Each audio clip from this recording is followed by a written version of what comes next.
And we are live here on the post-game show after the Ontario election, where it has been determined that Doug Ford is the winner of the new premier of Ontario. And personally, I couldn't be happy about this. I am joined today by Bold Like a Leopard. How you doing today, man? Thank God, it's a great day to be alive. De Definitely up here, man. I mean, we've lived so long underneath what I've called the socialist liberals, as they're liberals in name only. Like a lot of their policies that they push lately have just been so damaging.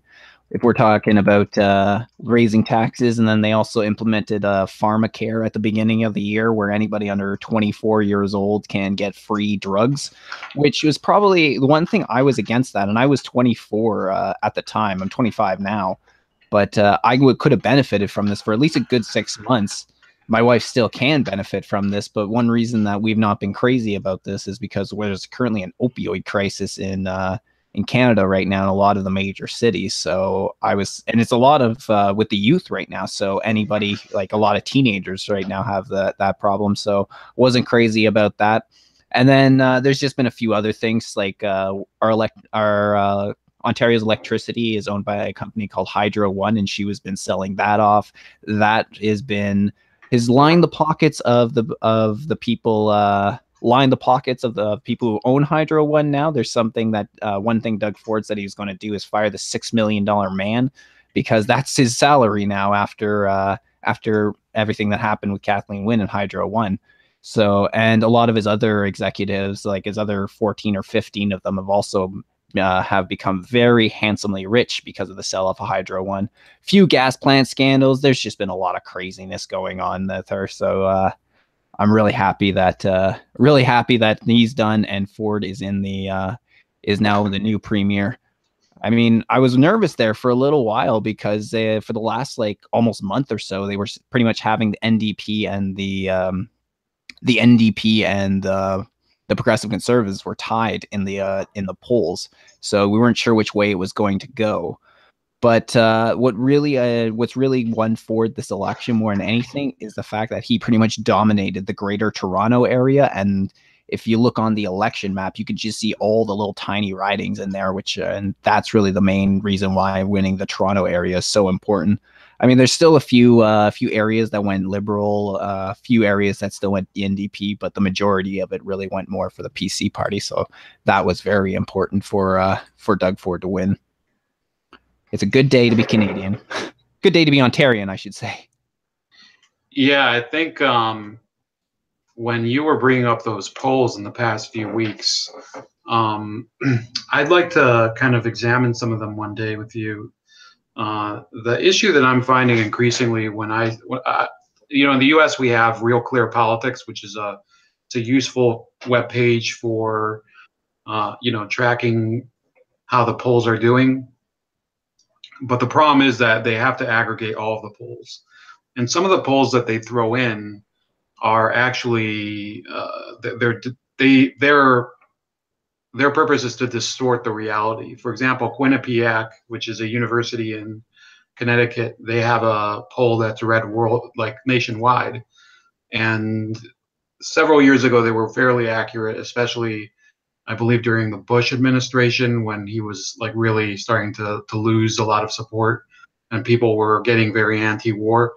But they never adjusted their models, and they've been oversampling people who are who are more liberal or progressive, and that's one of the reasons that a lot of the aggregations of the polling during the last election here in the U.S. because of Quinnipiac and other polling organizations like that never adjusted to reality.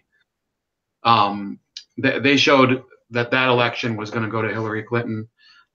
It could be that you're seeing some of the polling organizations in Ontario or in Canada at large behaving in a similar way with regards to elections over there, because what they do is, and I don't blame them for it, they kind of rely on the excuse that, well, we're looking at likely voters, and in previous elections, these are the people who were likely to vote. Yeah, and actually, as I've kind of been looking at who's been conducting the pollings, that's where some of my suspicion was coming from, is that they were overrepresenting the Liberal and, well, I guess the NDP voters right now. Once the NDP started to get more into a position to take on Doug Ford. And one thing in particular was that I can't really state about one of the main polls here is they call it the Ipsos polls, that they rely on a lot for that. And I can't really guarantee which side they fall on, but I do think they fall on more the left wing of politics. But another big one is Maclean's magazine. They also are another one that people rely on a lot.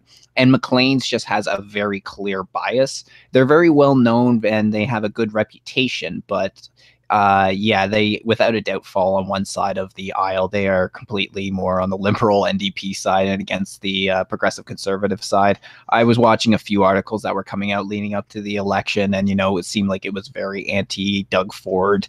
So I wasn't surprised. And actually, in my last episode I put out a couple days ago, I was kind of saying that I said I didn't really trust these polls that are coming out because it was one thing to do about the polls, but I started looking more into the rallies and the people who are at the rallies too. And the NDP do have their rallies have a decent amount of people that came out, but Doug Ford and his PC party always seem to pack the house.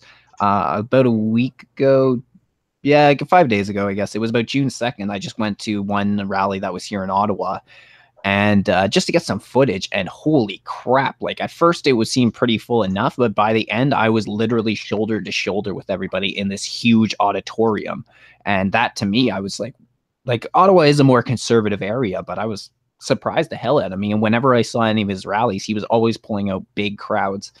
And the other thing that was very important for Ford is his base has always been very multicultural. So you can go to one of these and you can find white people, black people, Arabs, Chinese, like literally everybody there. The one that I was at definitely did seem to have more white people there. But they were also a mixture of ages. I found people more my age. I found people from the older generation. So I think that was one thing that was playing to his advantage in comparison to a lot of other people that would end up supporting the conservative. It was another candidate in charge. In a lot of ways, it reminded me, not to make the direct comparison from Ford to Trump, but like sort of their rallies were similar in that Donald Trump seemed to pull in a lot of minority votes. I mean, hell, the idea of Trump having the Republican National Convention give a standing ovation to the LGBT community was like unprecedented. We'd never seen that before.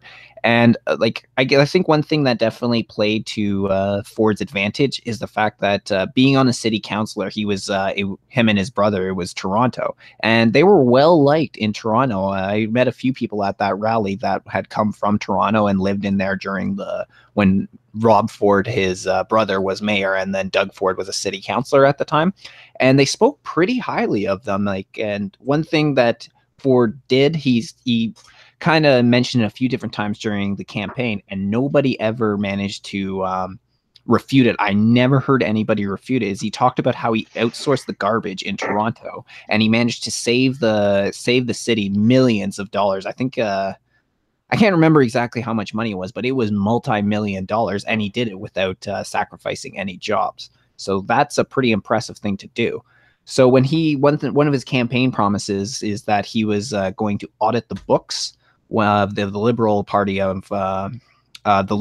when he came in. He was going to audit them and see where the inefficiencies are, and that's where he's going to make his cuts. And I normally, when somebody wants to make something like $4 billion in cuts, you would put you sort of on the back foot.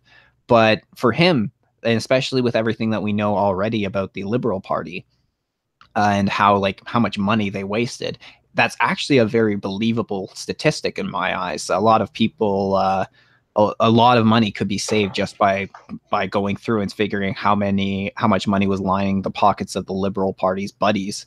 Then that's sort of the funny thing I found, is that there's always the impression that in America, the Republicans, up here the conservatives, they're in line with the rich and powerful, and all they want to do is line their pockets, and they don't care about the poor at all. But as I started paying more attention, more of the liberals and the NDP have actually been the ones that actually seem to have a lot of the rich buddies that are supporting them. I mean, Justin Trudeau alone, he's surrounded himself with a bunch of rich millionaires, and he's constantly covering for them. And meanwhile, he was campaigning on this idea that the rich have to pay their fair share. It's only fair if they pay a little bit more. But I even mentioned in my last stream, I hate to repeat myself so much, and I've mentioned it a few times recently, but recently he decided to tax the tips of waiters, waitresses, and bartenders, which are literally some of the lowest income earners. So it's like they just go against their promises every single time. Well, this sounds a lot, to be honest with you, similar to what I hear about New York City. And specifically, let me just play with these windows here. I can show you something. A lot of the same things that you're talking about with Trudeau, with his virtue signaling, and not just with race, but with class, you can see in New York City with Mayor Bill de Blasio, who people call him Mayor Big Bird over there, because he's like so tall and he has like a huge nose. So anyway, there's been like the latest issue with him is that he's trying to further integrate some public schools in New York City that are magnet schools. But the fact of the matter is that when a magnet school is specifically designed to be, to bring in students that are the most high achieving, doesn't matter what race they are. And it happens to be that a lot of them are Chinese or other Asian groups in New York City. So so one of his people, the city schools chancellor, Richard Carranza, he claimed that I just don't buy into the narrative that any one ethnic group owns admission to these schools. And I guess this isn't the worst comment that you could hear, but he was pointing apparently at the Chinese students over in New York City, which that's not the way that you reform education, by claiming, oh, it's because you guys think you can get into this high school, that you think that the best high school should be only for Chinese people. Well, a lot of those Chinese parents are notorious for really driving their kids hard to achieve better. They even call them tiger moms. And if there were, I don't know if it's the same thing over in, I know there's a huge Chinese community in Vancouver, but it's a cultural attitude, and these people are complaining about cultural attitudes. They're basically saying to the voters and to the citizens, you have to fix yourself so that we can fix society. And that's what I hear a lot about Mr. Trudeau, who and I'm trying to do it without making a joke out of him, which is, that's very easy. But, in a practical way, when he says something like, oh, we're going to tax the rich, then he goes to service people, waitresses and whatever, taxes them. Same type of behavior as Mayor de Blasio in New York City. That's why I'm a little happier that I live in the Midwest than on the East Coast. I can imagine you don't have to deal with that crap as much as if you were on New York. I mean, a lot of ways, New York and Toronto are very similar, I would say. Whenever I kind of compare Canada to America, like the cities, I always kind of compare Toronto to New York.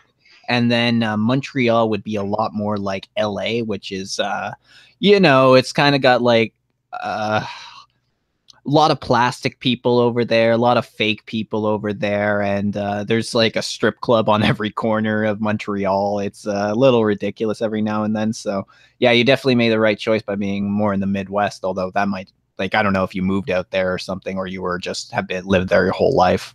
But no, my mom actually, she lived in San Francisco before I was born, and she specifically moved to the Midwest. She told me like this was years ago. She said that the people in San Francisco and the rest of California are kind of fake. She did live in I think it must have been Vancouver for a short time, and I think she said it was like really expensive to live, and this was like in the late 70s.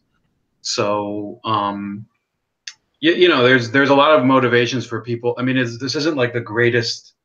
I mean, it is Cleveland. You know, it's like I always tell people, I'm not afraid to go to hell because lived here most of my life. But you know, there's definitely an advantage in terms of the economy and in terms of people's attitudes as opposed to the coastal people. It's weird, eh? Just how it seems like how it's so different from one area of America to the other. Because yeah, you got like areas such as the West Coast, you got the East Coast, and then like even I've been told that like the South and the Midwest is different. Like it's all over the place. But oh yeah, one thing I was going to mention before too is one thing I've noticed too when I'm focusing more on parties such as like maybe the Democratic Party and you're in there, and for me the New Democratic Party is one thing I always thought was funny was the fact that they always have this idea of the rich need to pay their fair share, like they're not paying enough as it is. Meanwhile, like the leader of the NDP in Ontario was Andrea Horwath, and she pulls in like 150K almost in her salary per year, but then she's talking about how the rich are screwing over the poor. And it's to me it's always funny when you have a rich person that is trying to tell everybody else how unfair everyone else is when they're literally being one of the people that are benefiting off of this. The other thing is too, as I was noticing through this, is there were a lot of radical people inside that were running for office, like a lot of people inside her party. Like there was let's see. There was one guy who actually won. I think his name was Gurmeet Singh, who I'm not 100%, but I think he's related to Jagmeet Singh, the leader of the federal NDP party. He is completely anti-cop. You can find a sign of him walking in protest that literally says "fuck the police" in there. They got people that have said that November 11th up here is Remembrance Day for like our veterans and those who serve, those who have died. They've talked like, do you guys wear the poppies in America? No, we don't have that. I know what you're talking about though. Yeah, so like, you know, you buy your poppy, you wear your poppy, and it goes towards veterans group and things like that. One candidate called it collective brainwash. She said she wasn't going to wear a poppy and then said Remembrance Day is collective brainwashing. Another one called our Afghan veterans like child murderers. It was just unbelievable. Another one ended up tweeting out a quote by Hitler, which said that if you don't like the rules, abide by them, get into power, and then change the rules. And she tweeted this out or put it on her Facebook a couple years ago. And then she's trying to claim that she has no recollection of ever doing this, trying to claim that she got hacked and this person put it on her account. It was absolutely ridiculous. But then at the same time, they're demanding an apology for absolutely everything from the PC party while being defensive, and there's a complete double standard because none of these people ever very rarely apologize for anything that they did or for anything they've said. Andrea Horwath has always wanted to give them their benefit of the doubt and want to give them their due process, even though she's denied it to other candidates, other members of the PC party in the past. And when does she bring up free speech? Whenever it's one of her candidates who gets into a controversy like this. So it's just watching it, I've just seen the complete double standard, which is one of the reasons that I stopped supporting more left-wing parties a few years ago, was the fact that I started to see that when you play the moral high ground, it's a long way to fall, you know, and you're definitely more in the crosshairs because if you screw up at all, everyone's going to be looking to you because they're expecting you. You place yourself there as being on the moral high ground and being better than the opposition. One thing I will mention though, the name Singh is the most common Sikh name that there is. So there's a lot of people named Singh. It's like a really common name over there in Punjab, which is where the Sikhs come from. So I wouldn't, yeah, it would be like I'd have to see if he's really related to Jagmeet Singh. But again, I mean, they're in the same party. Is Jagmeet Singh from Ontario? No, I don't believe so. I think he may be over from the more western provinces. I can't remember at the moment. Actually, the main reason I think that this guy Gurmeet Singh, I can't remember exactly how his first name goes. The main reason I actually think he may be related is because he actually has some facial a lot. If you look at his face and look at Jagmeet Singh's face, they actually have a lot of similarities between them. So that was actually the main reason I thought they may be brothers or related in some way. I don't know for a fact though, so we'll end up seeing about that. But now that things are kind of settled, I'm really happy that Doug Ford won, and I support him throughout the whole, like when he was running for the PC nomination. I supported him for Premier. I'm really glad he got in, and I'm excited for some of the things he's going to do. But one thing I want to do now is I want to sort of take a little bit of a step back and try and be more objective. I guess a little less partisan in the way that I go about things now. I just feel like we needed a big change in Ontario. Now that we've got it, I want to be a little more objective and a little less, I guess, sort of, I guess, as I already stated, nonpartisan and just sort of more thinking for myself a little bit more. Yeah, I think that it'll be interesting how he's able to balance, obviously he's going to be in power now. So the impression that I was getting from some people, there was a guy that I follow on, mostly on Facebook, who is a Lebanese Canadian from Ottawa, who is he was pretty much saying that he didn't like Doug Ford. He would have voted for the Conservatives if it was anybody but Doug Ford, and they regarded him as a clown. Can you tell me for like really where that comes from? Because I was wondering a bit, is it because of his brother Rob being kind of a coke addict when he was alive, or like why do some people consider him a clown? I think a lot of it has to do with mostly Rob Ford and everything that happened with him. I think Doug Ford also had a drug addiction in the past, even when he was as a city councilor. So I think that also was some of the reasons. And then a lot of people like to make the comparison of him being being like Trump, and you could make a very vague comparison to that, but it is very wrong to say like they are the two sides of the same coin, because they are very different people. And I think a lot of people just didn't like him for that reason, mostly to have to do what ended up happening with his brother and just his whole family history. Less about the guy and more about just about the name Ford, I think. Yeah, that would be a good comparison with Trump, because his older brother died of alcoholism. I actually didn't know that. How long ago? I think it was like 1970, Fred Trump Jr. So I remember even that when he took his acceptance speech when he got elected, Trump was like, yeah, and I want to tell, I think it was something like, yeah, and we remember my late brother Fred, who's no longer with us. And he doesn't really talk about it that often, but it's because of that he's always been a stone cold teetotaler. He doesn't drink at all, and he doesn't do drugs. And probably that's one of the reasons that his children aren't known to get into trouble for substance abuse. I think his daughter Tiffany is the only weird one. She's like an Instagram addict or something, but for the most part, his family is not known for any drug addiction. Like his own immediate family isn't known for drug addiction. So yeah, I think that's another parallel to Donald Trump. But I think it's good that he was elected on the provincial level, because unlike, let's say he was elected on the federal level, he would be a little more behind the eight ball in order to satisfy basically what these media people will expect from him. And they'll give him shit if he gets too close to populist candidates around the world, like the new Italian government or the American government or something.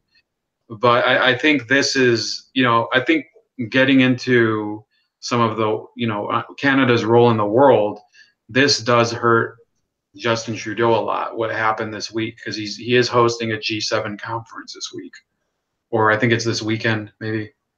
Yeah, actually, it starts tomorrow, I believe, June 8th to 9th, I believe I remember. I heard that correctly, is when it starts up. And yeah, like if we're just talking about just wrapping up with the Ford thing, if like we've also seen a lot of his Kathleen Wynne, who was the Liberal premier who just lost. She was one of his strongest allies, and so now she's gone. And then in Quebec, they've always voted. It's always been a Liberal stronghold, but now they're starting to more lean towards another center right party. So then she's probably going to lose support in there. And then we're having this idea that Doug Ford in the past has also talked about he's most likely going to team up with a lot of the other conservative premiers and conservative governments in other provinces in order to fight back against Justin Trudeau. So it ain't looking good for the guy, and I think a lot of people are done with him. And he's made himself a joke on the world stage too much, and I really worry what he's going to do in this G7 meeting, especially with this introduction of the steel and aluminum tariffs that Trump just dropped on Canada. I think they're going to have some choice words, but Justin Trudeau is not somebody who can hold his own in a fight. So it's not going to end well for him. But then again, it seems like there's the other countries that are involved. They're going to the other countries involved. It seems like right now they have an idea that they're going to like all gang up on Trump for everything he's done since he got elected as president of the United States. We'll end up seeing, but I kind of get that feeling just from the way that they've been talking. People like Macron, it seems like him and Trudeau are going to kind of get together, and then we're also probably going to have Angela Merkel as well.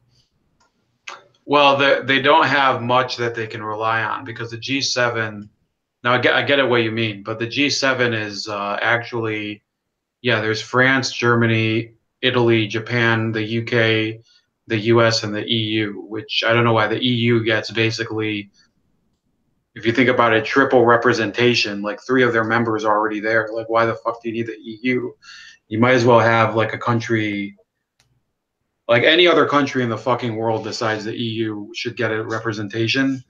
But if you look at it, yes, France, they don't have a good relationship right now with America anyway, because Macron is I don't know. I thought he was getting better along with Trump, but I heard something in the past week, and I don't remember what it was. I'll find it later. But Merkel, obviously, she's behaving as if she's like the defender of all virtue, even though she's finally admitted that no go zones exist. And so she will be like the leader of the people who are going to try to shame Trump back in. And then, of course, there's the UK, which is like daily losing more and more credibility because of Theresa May. And then you have Japan and Italy, which are probably going to be closer to Trump's side of the conference. Like Japan will never want to fight with Trump because they like him because he's keeping North Korea under control, and they could possibly have him, get them better trade deals with China. And I think the issue here is that there's a difference in attitude, and Justin Trudeau is never going to be a real resource to any of these countries, like Japan. Japan needs a country that can help them represent their interests with regards to China. They don't give a shit about immigration. They don't give a shit about transsexuals. They don't ever give a shit about, whether friggin' too much carbon is being emitted into the atmosphere or whatever. Actually, I mean, Japan does have good environmental standards, but you see what I'm saying, that there's going to be nations that are going to be a little more, a little more focused on their own interests, like Japan. And Italy, of course, is now run by a hardcore populist government. And their new prime minister will probably get into the summit and instantly piss off Angela Merkel because they're already fighting with her. So if I was Justin Trudeau, I'd be more worried about dealing with the EU basically evaporating right in his own living room, and he has to play host to that. And meanwhile, he has to. So I think he's justifiably nervous, but I don't know if there's much he can do about it. I mean, he's painted himself into a bad position, and Canada itself is in a bad position. What are you going to say? So, I don't know. Yeah. Absolutely, we're in a bad position, and I find that one of the main problems that, from what I see, one of the main problems has to do with the fact that Justin Trudeau has been very, like, off the get-go. Trump was talking about how he wants to renegotiate NAFTA, like even before he was voted in. And then Trudeau has taken every single opportunity to take shots at Trump, and that's not going to help that's not going to help when we're talking about negotiations. He's also bought into the whole idea that Russia hacked the U.S. elections, which is clearly a shot at Trump. So he's already pissing off Trump. And then in every single trade, every single one, he wants to push this both an environmental and a gender-specific agenda. Nobody wants it. We've had too many trades that have fallen through simply because of this idea. I mean, he went to China, I think, earlier this year or late last year. And he was like bragging on his way out about how he's going to get a great deal from China. And then as soon as he left, the other members of his caucus were already saying, like, trying to downplay what he said. And then he came back empty-handed because he didn't want to do it. And there's so many other trades that have fallen through simply because of that. The big one is actually when I met Arjun had to do his trip to India, because he was also going in promising a great trade from them.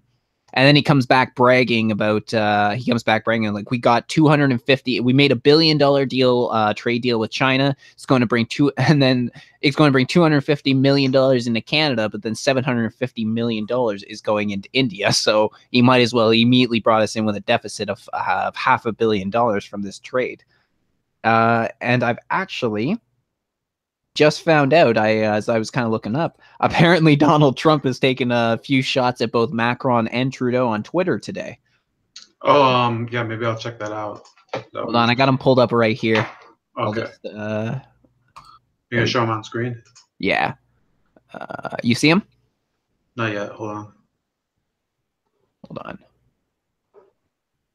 Should show up in a second. For some reason, it's taking me. Maybe hold on. I'll try sharing the screen again, and maybe that'll work. Okay, I do see something now. Hold on. There we go. You see it now? Yeah, I just can't read it, but no problem.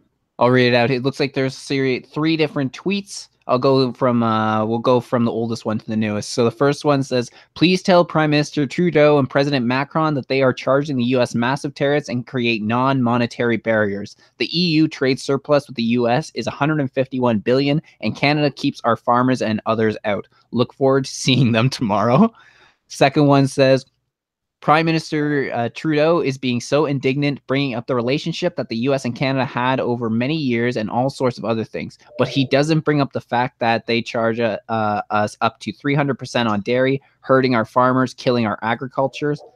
And the last one says, why isn't the European Union and Canada informing the public that for years they have used massive trade tariffs and non-monetary trade barriers against the U.S., totally unfair to our farmers, workers, and companies? Take down your tariffs and barriers, and we will more than match you. So already taking shots. I have to process that. You know, I don't think we can be happy that he's doing that, because I think about it. I don't want people like even in France, which is a country that's kind of like shitty, but like let's say, I don't want farmers over there to be fucked over by America either. I don't think that America should be trying to screw other countries. But like I said, like the attitude of the Japanese is something that I admire. You know, they probably came. I mean, he had a press conference with the Prime Minister today. They probably worked out some details over lunch or what they want to do to work it out, and it worked out fine. And you know, I think that's why Japan, they don't have the fastest growing economy, but it's still, I mean, Japan isn't a hole, because it's not a hole, because they go about solving these issues and resolving them in a more systematic way, instead of bringing in a lot of fluff like some other leaders do. And Macron, I don't know about him, but Trudeau, I know, brings in a lot of fluff. So. Oh, absolutely. And I'm actually trying to remember what the name of. We actually have a program right now for our farmers, and I think it's actually like I think it's subsidizing our farmers. Hold on, Program Canada. Let me just figure out what the name of it is. Don't know where it is right now, but I'll figure it out. But anyway, yeah, it's as far as I can tell, especially when it comes to dairy, I think the reason they do that is because our farming industry is having some difficulties these days. So they're kind of trying to prop up the Canadian industry, and they're trying to push the Canadian dairy over on on us right now other than buying from America right now. So I think that's what Trump is making reference to when he's talking about this. Well, the Canadian Dairy Lobby is one of the lobbying groups that is involved in that project that we've been talking about. So, I mean, dairy lobbies are powerful, and, I'm not an industry expert, but, I'll put it this way, okay? It's fun to root against Trudeau, but really the people of his country, it's the second largest country in the world, and I don't want America to be at odds with Canada all the time. Yes, it's not huge in terms of population, but I think this is an exhibit of why Trudeau is kind of a failure. You put him in a room with, think about it as a game of Street Fighter. You ever play that game on what was it, on Sega? Street Fighter with yeah, I did play that. Like, every player matches up against every other player in a different way. So if you have a Street Fighter matchup between the president of China, Xi Jinping, and Justin Trudeau, he matches up much worse than Donald Trump against Xi Jinping. He matches up much worse against virtually any other leader in the world than Donald Trump does. And then when he goes up against Donald Trump, I mean, imagine being a conversation, being a fly on a wall in a conversation between them. Donald Trump is probably talking about, ways to increase productivity and have more workers in general. And Justin Trudeau would argue over the diversity and whether there's gender equality of the workers themselves. It's just a difference of attitude. And that's why the Japanese attitude, I think, is I think it's fantastic. That's my observation. I think that's why Japan is still, despite their low natural resources, it's still a fairly prosperous country, all things considered, and they've gone through a lot of trouble.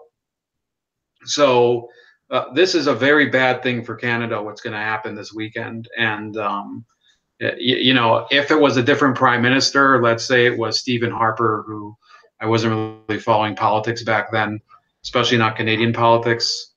I think they would be in a slightly better situation, but it is what it is, and I guess it's going to be a rough ride ahead. Mm-hmm, absolutely. And even Trump himself has pretty much said that about Trudeau. He said like pretty much maybe a week ago, maybe 2 weeks ago, he put out a tweet which pretty much he said, why, like, Canada, like, get a new prime minister, and then we'll be happy to do like a fair trade with you guys, which, like, I'm not complaining about that when he talks about getting a new prime minister. I would gladly like to see that. And the program is called supply management. It actually became a sticking point in the about a year ago now, when when the federal Conservative Party was electing its new leader. We had a social conservative, Andrew Scheer, who's now the leader of the Conservative Party, and then we had the other guy who was pretty much his other contender out of everybody was named Maxime Bernier, and Maxime Bernier is a libertarian. And they got into a bit of a spat, and a lot of people think this may have been what sealed the deal for Andrew Scheer, is that Scheer wanted to keep the supply management while Bernier wanted to scrap supply management. And I kind of pulled it up here. It says, an article, it says, Canada's supply management system provides balance in the dairy sector by enabling Canadian dairy farmers to act collectively to negotiate price and adjust milk production to meet consumer demand. While farmers around the world face unexpected and inexplicably wild market fluctuation, Canadian farmers sell their milk at a constant and stable price. And that's actually pretty true. Whenever I would say that whenever I go to buy milk at the grocery store, it never really seems to fluctuate. It always does seem to have the same, it's always is the same price pretty much all the time, unless, there's like a few price increases here and there, but all in all, you can pretty much expect the milk to always be the same. So that's what the supply management is. Yeah, I think it's fair for the farmers to collectively negotiate, but unfortunately, sorry, I was bringing that up because I see this meme everywhere, but that's a funny one though. That's pretty funny. Yeah, because I mean, everybody knows that it's the same thing that happened last year, but before I get to the meme itself, The dairy farmers, I don't believe that there's a problem with businesses collectively negotiating, because it's freedom of association. I'm more towards the libertarian side than a lot of these other conservative people. So they're free to associate and collectively bargain if they want to. I don't know if it's the best strategy in the end, because you end up getting a lot of price fixing, and then if let's say there's a shortage, then it starts to affect other commodities on the market. So yeah, what I pulled up here, of course, I've seen this everywhere, and this is the way people perceive Justin Trudeau, but not only him. Last year, when there were the French elections, a lot of people were making fun of Macron, and even even his opponent in the presidential election, Marine Le Pen, said that either way, after this election, France is going to have a female president. It will be either me or Angela Merkel. And it's an attitude issue again. Like, if your country is trying to negotiate, hold on, stop screen sharing. If your country is trying to negotiate trade deals, you don't do it on the basis of a like really idealistic platform. Okay, you're not trying to help literally everybody in the world. You're trying to help the people that you're capable of helping. And I don't think Justin Trudeau knows that. I think he's really thinking about it as if he's basically he's in an episode of friggin' Golden Girls or something. It's just ridiculous. Well, there's another show I was thinking of that's on Nickelodeon or something, like a real. I don't even remember the name now, but I don't think he really. This is the reason. You can criticize Trump, you can criticize his tone, you can criticize the things he says, you can criticize the way he behaves with world leaders, but he does know what it means to be a world leader, and Trudeau doesn't. There's a lot of these other guys who have never Angela Merkel understands what it is to be like a world leader, but she doesn't understand what it means to actually lead her own people. And that's her drawback. Hell, and I think that's actually something that's starting to change in the world, just because it seems like a lot of the people in Germany are starting to get PO'd with her for a lot of her policies. I think one thing might be biting her in the butt has to do with everything that's happened since the migrant crisis in 2015. And I think a lot of people are starting to get sick and tired of their politicians campaigning on this idea that it's for them. Like they come in and they say like, well, we're working for you, and then they just sort of go off and do their own thing. Like Justin Trudeau was a lot like that, and then I think people are now looking for leaders that are actually going to do what's right for the people. And that was one thing that really I think that attracted people to Trump off the start, is despite the fact that there were plenty of things to criticize the man for and plenty of things to dislike about the man, the fact that he was coming in and pretty much saying screw it to the status quo and the way politics really work, I think that's what sort of attracted people to him. And I think that's also another thing that sort of attracted people to Doug Ford in this past election, is this idea that they're not the standard politician. And that's, I guess, with Ford, that's yet to be determined. But a lot of people are just done with people like Justin Trudeau, who put on a nice smiley face, and then they end up they put on a nice smiley face, and then they just end up doubling back on everything they've ever talked about, and then they just try and make themselves look great. I think people are just done with it these days.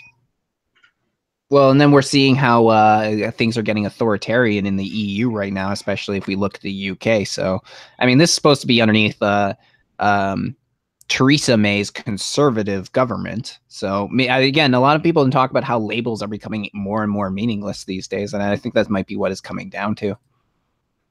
Yeah, I have some bad news to report. It looks like the Washington Capitals have won the Stanley Cup. So, did they beat Las Vegas, eh? Mm-hmm.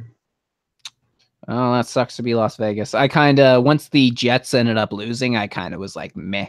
I wasn't really going to pay too much attention. More that I didn't really care after the Jets lost, if it was Vegas or it was the Capitals. But I guess between the two, I wouldn't mind seeing Las Vegas win, just because it would have been that sort of Cinderella story, first year win the Stanley Cup.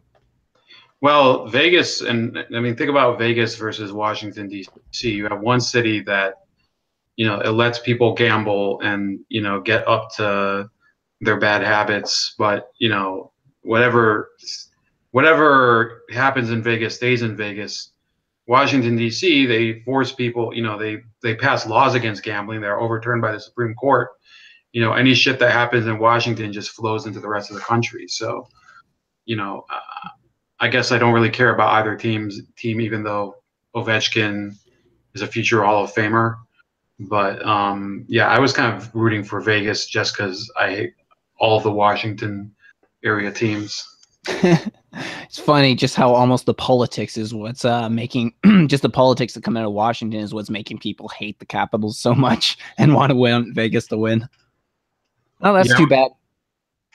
I usually gun for San Jose, and then this year, of course, the Jets. Since they came back, I've kind of wanted them to succeed because I thought it was a raw deal when they moved down to what was it? Were they the ones who moved to Phoenix, or was it a different team? Sorry, who moved to Phoenix? You're asking? The old Jets, I think, moved to Phoenix. The old Winnipeg Jets. I think so. I could be wrong on that, but I think it is the old Jets that ended up moving to Phoenix. Then and then they became the Phoenix Coyotes, which was a pretty useless team. Yeah, there's no point in having NHL in some of the that's one of the things that I believe.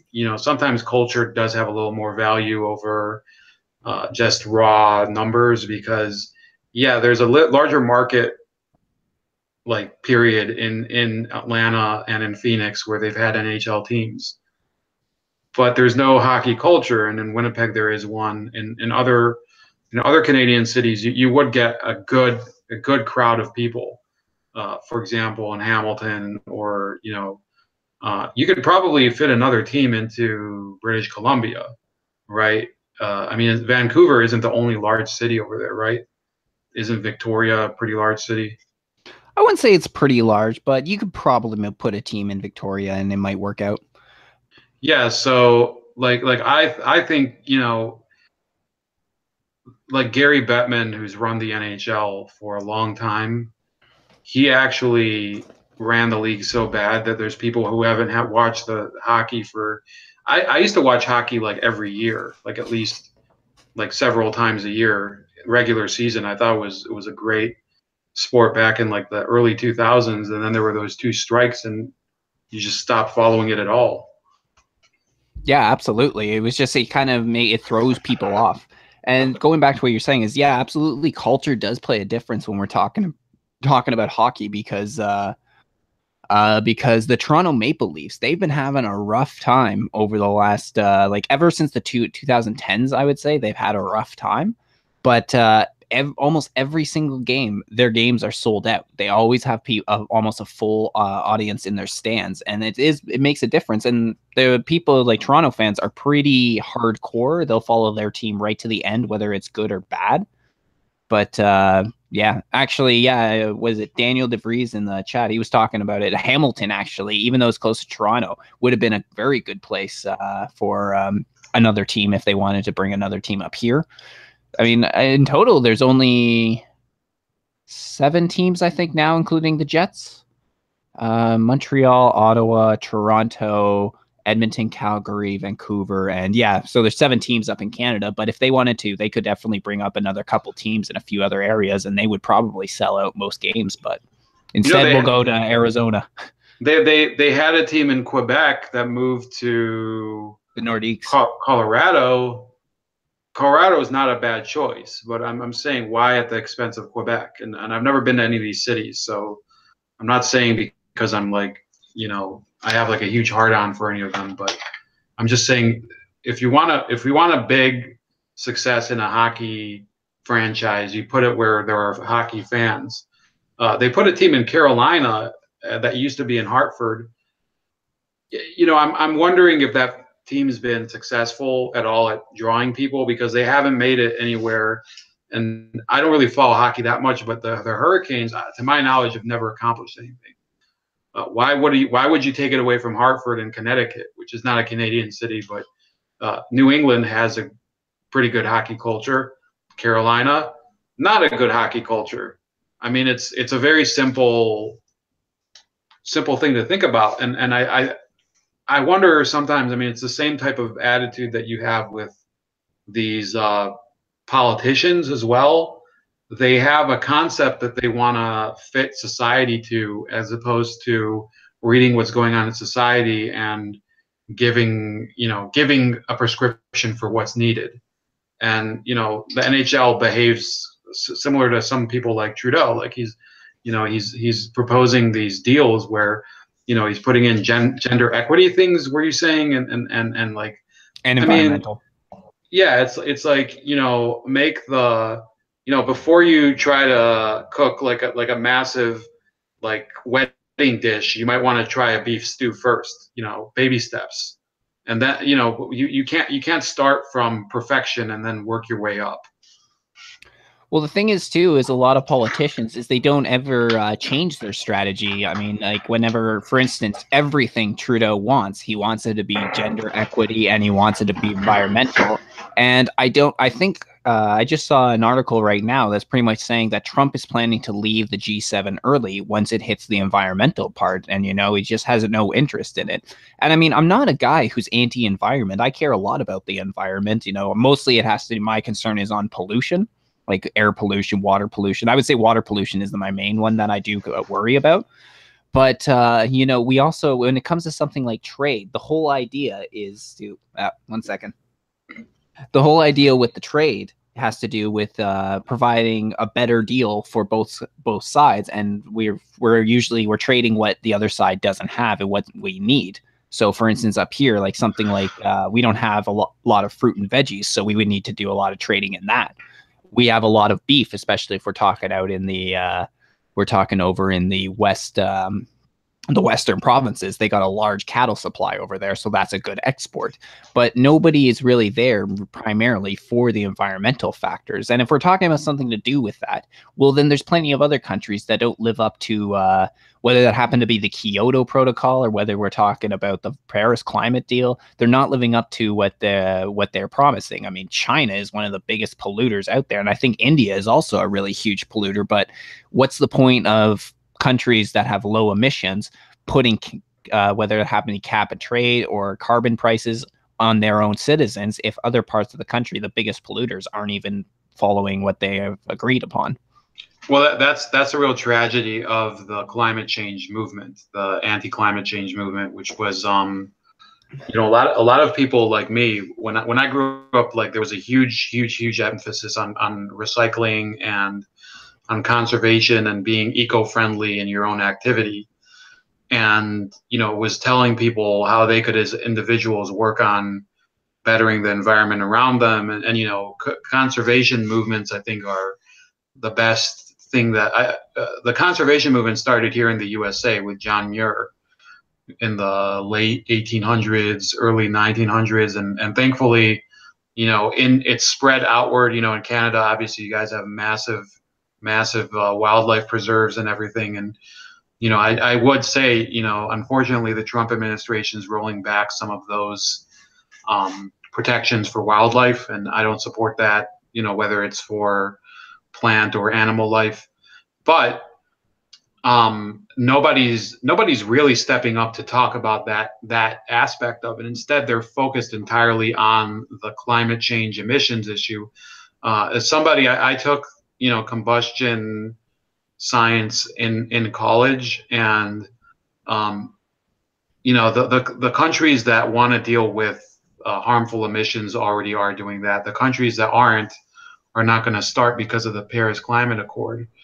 And it's not just an issue of carbon emissions. That you can't have an industrialized world without it. And the modeling of it is really, it's a made up pseudoscience. When they're talking about climate change all the time, there are other harmful issues with emissions, but they're not talking about them. So when you have acid rain being caused by unfiltered emissions from some of these Chinese factories, that's a huge issue, but it's not necessarily a climate change issue. It's a quality of industrial manufacturing issue. So, we can have a conversation about those problems that are caused by the environment, but they're not going to be had by people like Justin Trudeau or by Madeleine Albright or Tim Kaine or any of these like core politicians, because they don't want to address that issue. They want to address the issue of climate change, which they can't stop that. So it's like, instead of finding a practical way to address a practical problem, they create an imaginary problem and then force everybody else to focus on it. Yeah, and actually, a little while ago, when did this come out? May 7th, 2018. There was an article that was posted. Actually, it's been posted a few different times. Of course, I don't think it ever really made the mainstream corporate media, but it was talking about how climate alarmists actually pollute more than the climate skeptics. And I pulled it up right here. I'll just quickly share the screen. Hold on. Actually, I'll just do that. Cool. Yeah, right here it says a recent release study suggests that those less concerned with climate change practice more eco-friendly habits than those who are alarmed about the issue. A surprising find in a study, however, was the same skeptics were most likely to report engaging in individual level pro-environmental behaviors. University of Michigan psychological graduate student Michael Hall and his colleagues found were behaviors to be consistent throughout the year. Excuse me just for a second. I think someone's firing off fireworks outside, so I'm just going to close the window. You think it might be related to the whole thing with elections, or is there something else? Most likely it has to do with the elections, I think, because we don't really have any holidays or anything right now, which is usually when you hear the fireworks going off. So I think, yeah, some people are just happy about the election results. I don't even think they're supposed to be. I think technically right now it's illegal. I don't know exactly the law surrounding fireworks, but the only time that fireworks pop up, like any of those fireworks stands, happen to be around certain holidays. But yeah, so they're actually less environmentally friendly than people who would consider themselves skeptics. One other thing that then I think proves this is right now in Canada, we're having, maybe you've heard a little about it, but we were having some controversy over the last couple of months with a pipeline where we were trying to get a pipeline built. A lot of environmental activists ended up protesting it and getting in the way, halting production. And then Kinder Morgan, the company, was pretty much going to pull out. And since then, Justin Trudeau and his government has spent $4.5 billion buying this pipeline. Now, a lot of people aren't happy about that. And one of the main problems was the fact that the BC government was putting the brakes on that. They didn't want the pipeline to be built because it was taking crude oil from Alberta to Vancouver. And so they were talking about how worried they were about like spills and dumps inside their water supply in the ocean. And then not too long ago, I saw something that was saying that apparently over 100 million liters of sewage waste is dumped both in the ocean and the local water supplies in Vancouver, in British Columbia. I think actually in the city of Vancouver, like almost on a daily basis. So this area that's so concerned about the environment doesn't seem to have much of a problem with dumping their sewage right into their own water supply. Exactly what they were saying they were worried about. Well, I think like to your point, there's really an issue here again, on like a community level. Like they're always talking about ways that the government can get involved and solve these issues. But honestly, with the research that we've done, and I hope that we can still do some more work on it with the Canada 2020. There was a long list of companies there like Rio Tinto that are, they're mining concerns, and they do harmful things to the environment. The coal industry, I'm not going to say don't mine coal. I also will not deny that coal mining harms the ecosphere wherever it's done. But Trudeau cannot simultaneously pretend that he's an environmentally conscious leader when he's hosting conferences with Rio Tinto. You can't have it both ways. And with the Kinder Morgan pipeline, I think there are issues when pipelines are built through private land or through tribal lands, as we had an issue in I think it was in South Dakota, the Dakota Access Pipeline, which I thought it was handled very poorly and people were just being brutalized. But then the protests got out of hand, and people were camped out there and just dumping all their crap all over the place there. So when you want to oppose something happening, that harms the environment, you have to not harm the environment in the process as well. It's counterproductive. I would say that there's many causes that are environmentally related that I would agree with the left on, but their strategies for accomplishing their goals are they just don't make any sense most of the time. And whether it's this legislation from the top, like the Liberal Party was doing in your country, and some like Barack Obama did using executive orders here, or if it's some of these protests that happen by environmental groups, it's just not working, and that's not the way environmentalism became successful, in the past, with the conservation movement and with the movement to fight acid rain. That's not the way that they accomplished it, and it's not going to help in the future. Yeah, and but these days too, it's this idea that they don't even want to focus on the actual pollution, I find, anymore. Now all they want to do is focus on the greenhouse gas emissions, and they're focusing on putting on cap and trade or carbon tax, which, as far as what I found while researching it, they don't actually do anything to prevent people from actually solve any of the issues that they talk about. It doesn't prevent people from polluting less or anything like that, but it just seems like it's a cash grab on everybody. Even people that I know in my personal life that are end up more, I guess you could say the more liberal in them, who are actually more pro, a lot of time they don't actually end up liking the idea of a carbon tax. I have one buddy who was just calling it, I'm pretty sure he probably would vote for the Liberal Party now, and he was talking about how it was, it's just a tax on top of a tax. It's just a cash grab, and it seems like there's not a lot of support for it, except when we're talking about from the federal government. They are always they're just trying as hard as they can to implement a carbon tax. Our environmental minister, Catherine McKenna, is constantly talking about a carbon tax. She's constantly talking about what we need to do for the environment.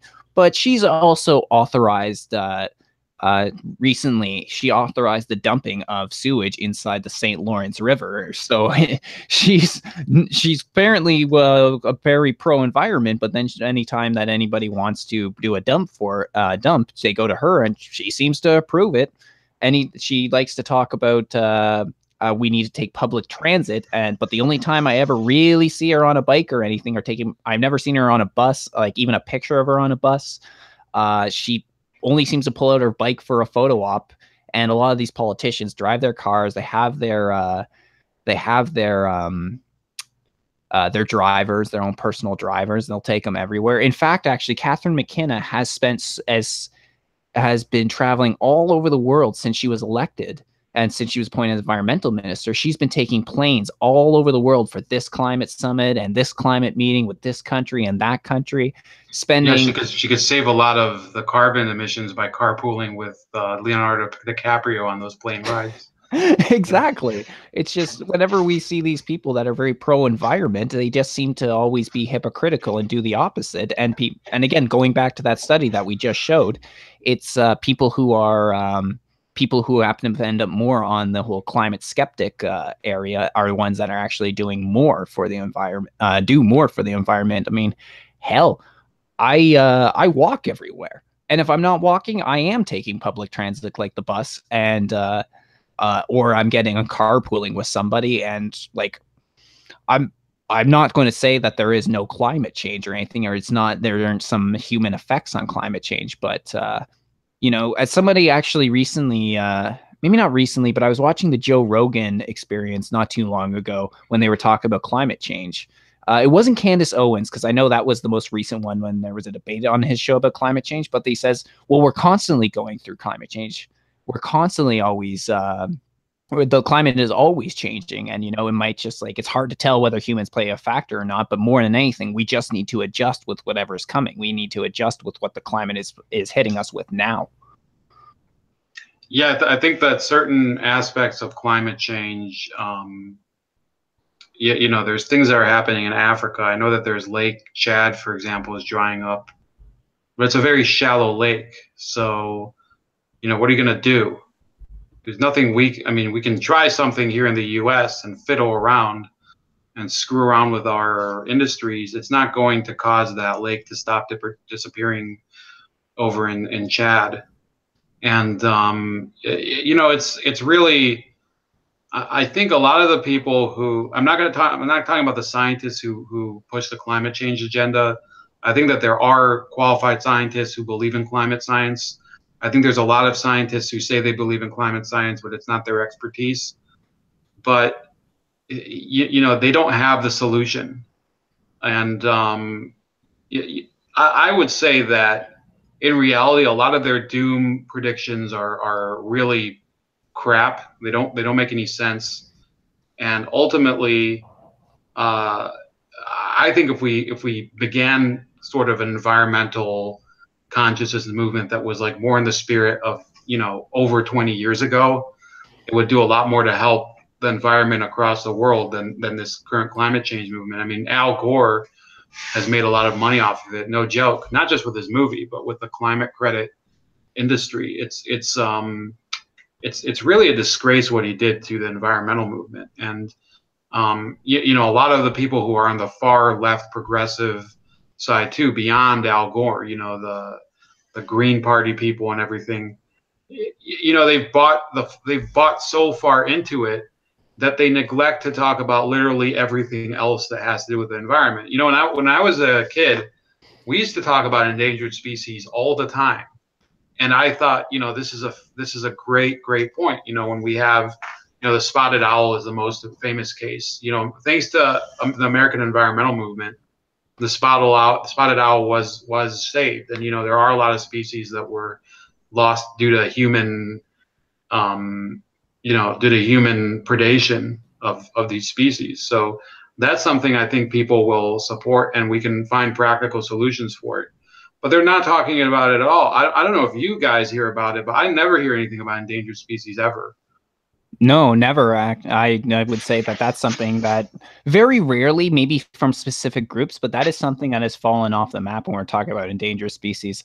Although when we talked about endangered species, it brings me back to a George Carlin bit where he was saying it's like, there every single day, 25 species that are here today are gone tomorrow. Let them go gracefully. He's just pretty much saying how it's inevitable. George Carlin was always one of my favorite comedians. He had another great bit when he's talking about this whole idea of saving the planet. He's like, we all want to save the planet. The planet is fine. The people are fucked. And there's a lot of truth to that. It's like, even if we are predicting this doomsday thing, it's not like anything that we can do will actually kill off our planet Earth. It'll just be us. We kill off ourselves. They'll just, again, George Carlin, it'll just shake us off like a bad cold. But I don't believe in these doomsday prophecies. And I think that there's these people that are pushing for these doomsday prophecies when it comes to the environment really should be not honored the way they are. Because do you know who David Suzuki is? I've seen his name in the last couple of days. Can you tell me? He's he's been one of probably Canada's most famous environmentalists. He's been to plenty of protests. He's got the Suzuki Foundation, which I'd have to look a little more into it, but I've heard there's a lot of shady work behind there. I think they might be siphoning money off. Any money he gets, I think they're siphoning it off. He's a very rich guy, very much like Al Gore. I would actually make that comparison from Canada to America. He's the Canadian Al Gore, which is constantly pushing the doomsday prophecy. But at the same time, he talks about, well, we need to live within our means. We need to do this for the environment. Very rich, always flying around the world for this conference, that conference, pretty much just a giant hypocrite. And recently at one of the Canada's universities, they wanted to honor him with some like an honorary degree on something. And a lot of people were pushing for them to have him not get this degree for that very reason, that he's just a giant hypocrite. A lot of people believe that he's just using this in order to get rich. I mean, how rich is Al Gore? Is he like, he's like a multi-millionaire by now, but is he even like over $100 million rich or something, or am I just over exaggerating? I could look it up, but it wouldn't be an exaggeration. Jesus. Yeah, it's just like they use it sort of to get rich off everybody else. And actually, when we're talking about I would guess more right now, we're talking about the water supply. What I think is actually one of the biggest dangers to the water supply actually is bottled water, because companies like Dasani, there are laws where they can't take the water strictly from like, say, the Great Lakes. But what they end up doing is they tap into the veins that feed into these lakes, and then they start siphoning off their water from there, and then they sell it back to us for a price. But because of this, we're starting to see where the areas like the Great Lakes are now they're not getting replenished as much as they're supposed to. And their water level is slowly going down. And that is actually, I would say, is one of the bigger dangers to us right now. It's not even an environmental issue. It has all to do with companies just taking the water and selling it back to us for a profit, when you can literally turn on the taps and get as much as you want for, again, you pay for the water, but you could pretty much get it for free for all intents and purposes. So Al Gore has a fortune in 2017. This is from the Huffington Post, which, take it for what it's worth, but $200 million or more. Holy shit, $200 million. Jesus Christ. So yeah, and that not all of it came from that movie, because the movie grossed about $20 million apparently. You know what? I'm going to do the same with David Suzuki right now. I want to look up how much he's worth. Let's see. Okay, you know what? He does not. He doesn't have nearly as much as Al Gore, but he's still worth about $8.2 million approximately. This is according to the Toronto Sun, which is a more conservative paper. So maybe there's a little bit of exaggeration there, but all in all, still $8.2 million for an environmentalist. And these are the people, that tell you to live within your means. You need to cut down on how much you're using and try and do everything to reduce your carbon footprint. Well, apparently they're not doing much to reduce their carbon footprint, and they're making a profit off of it. Well, look, I was willing for a long time to, listen to the carbon footprint thing and the climate change thing. I remember even when I was living in Israel, there was a carbon footprint discussion on MTV Europe. They were all the time pushing it. But the fact is that once Obama got into power, they would talk about the climate change, but they would also increase the defense budget, and they'd build more. They did increase the defense budget, and they did like mount a lot of more military adventures, or whatever the hell you want to call them, that waste the environment, and they consume a lot of what do you call it, fossil fuels. And the fact of the matter is, when you have a modern industrial state, you're gonna consume a lot. You're gonna emit a lot of carbon. And they didn't care. They would talk out of one side of their mouth, and they would do the exact opposite thing with their their own actions. They have to travel with those massive SUVs literally everywhere. Not just President Obama, but other people who work for the government. And people who want to work for conservation, even the World Wildlife Fund, I don't think is good anymore. It's kind of been taken over by some of these climate people as well. But I think it would be worth it for people to try more on a more grassroots level to do it, rather than listen to some of these soulless pieces of crap.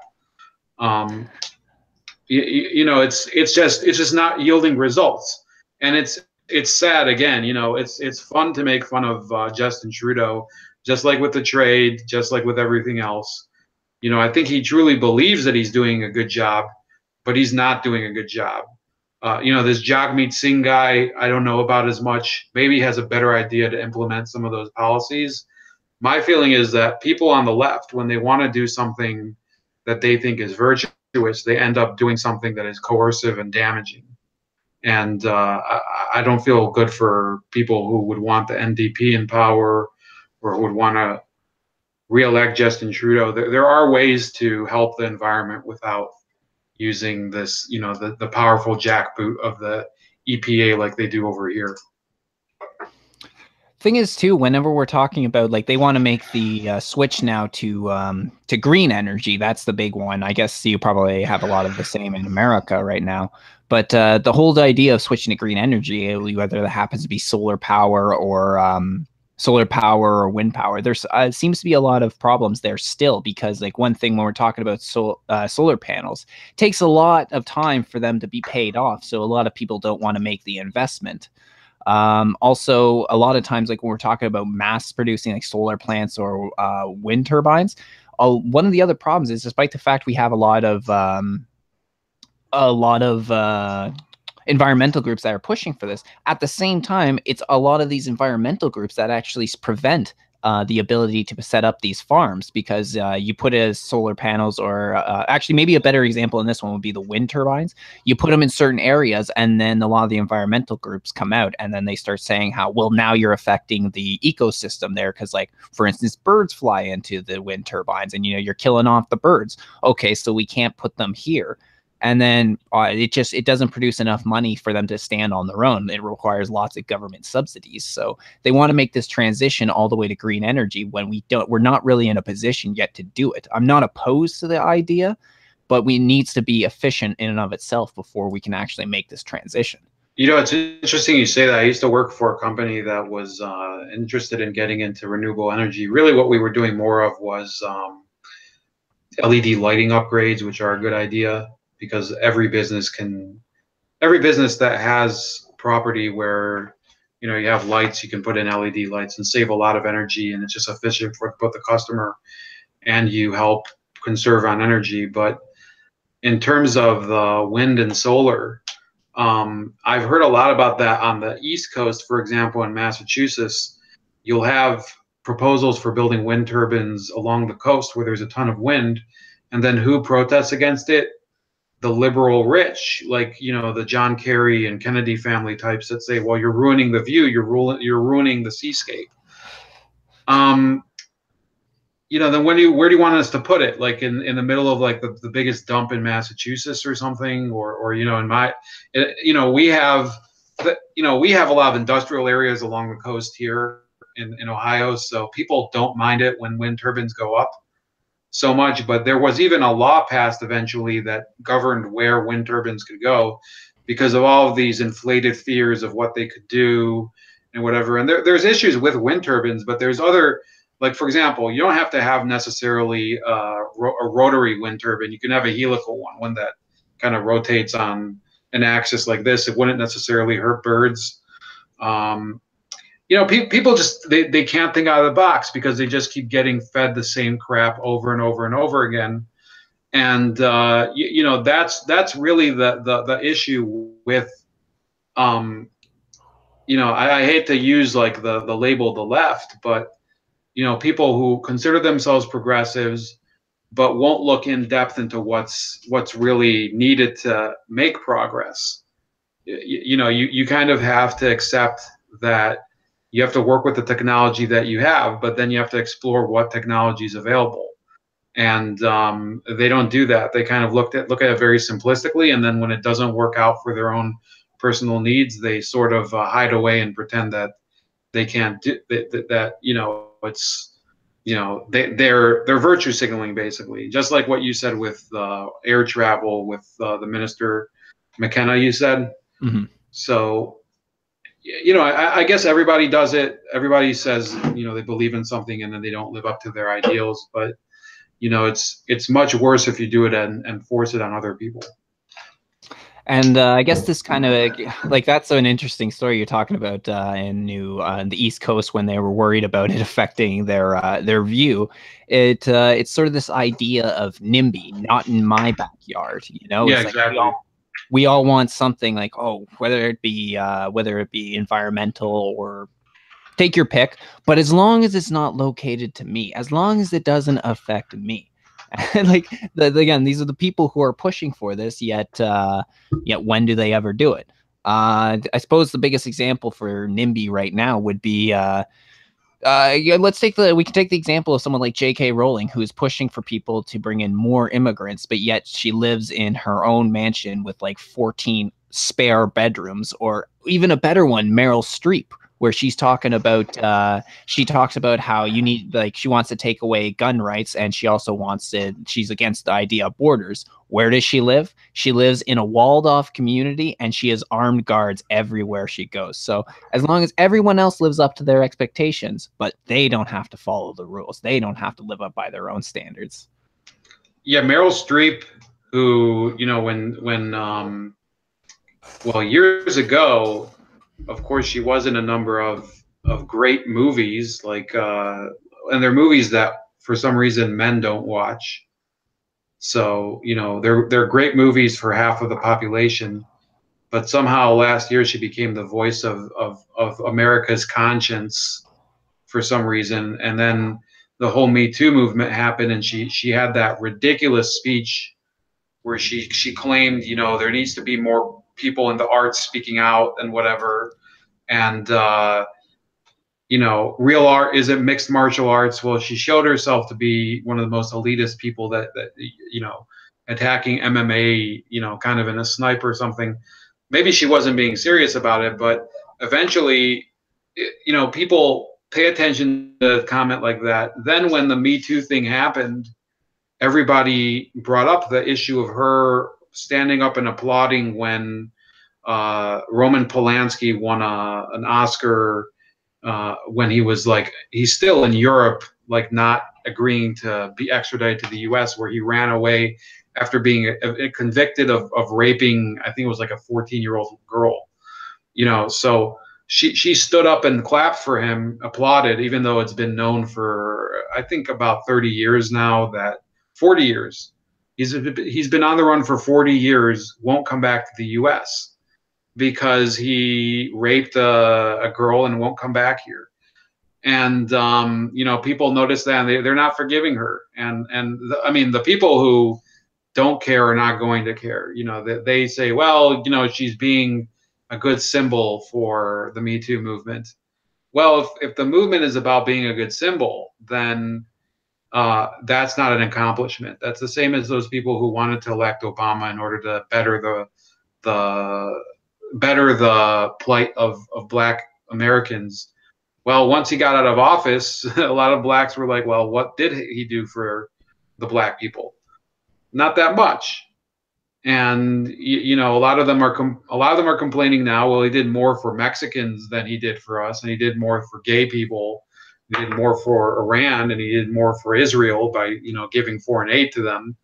And he did more for people who elected him to office know that he betrayed them. And I think that Meryl Streep, it's good that she didn't get into politics, because eventually, if she would have left office, a lot of women would have been like, well, what did she do for us? Of course, there are a lot of people who will never confront the fact that they supported somebody who was a complete disgrace to their own values. I mean, people still worship the Kennedys here in the U.S. People still worship the Trudeaus over in Canada. I don't know if they have the same issues as the Kennedys do, but an image and symbolism are a big thing. Absolutely. And again, going back to sort of, I guess we could touch a little more on the Me Too movement. There's been so many who have been shown to have been thanking people like Harvey Weinstein. And then as soon as everything was sort of getting released, I guess maybe about 6 months ago, they were standing up saying how this is unacceptable. But something like what Harvey Weinstein was doing could not have been going on too far behind closed doors. Like, people must have known what was going on. But now they're sitting there thanking him so much. I couldn't have done this without Harvey, or Harvey's one of the greatest guys ever. Now they're saying, oh, well, Harvey's just a piece of shit. Like we can't, nobody likes Harvey. We can't like Harvey. It's just, yeah, the hypocrisy these days is absolutely ridiculous. That's actually one of my biggest pet peeves. And I mean, I'm definitely guilty of my own hypocrisy, but I try to avoid it as much as possible.